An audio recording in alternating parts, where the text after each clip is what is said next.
Hi guys, welcome to my YouTube channel. So ngayon guys, may panibago na naman akong i-share na video sa inyo guys.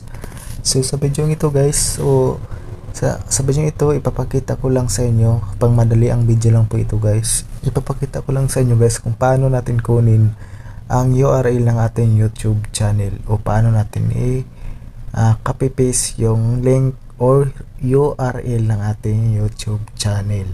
So ngayon guys, punta tayo sa ating YouTube.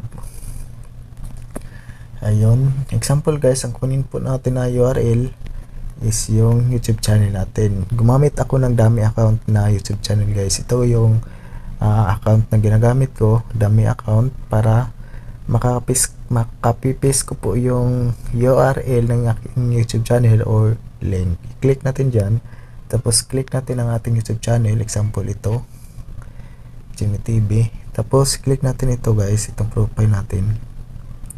Tapos punta tayo dyan, tapos click nyo itong tatlong dot guys, gilid.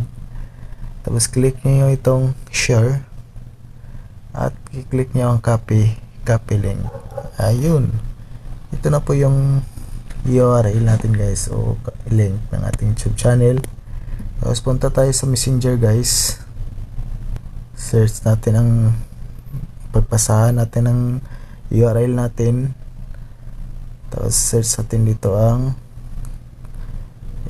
ilong press lang natin guys, tapos click nyo ang paste, tapos click nyo ang send, at yun na po guys ang link ng ating YouTube channel o URL. Yan ang po gagawin guys kung paano kunin ang URL ng ating YouTube channel o link. At dito lang po nagtatapos itong video. Thank you for watching.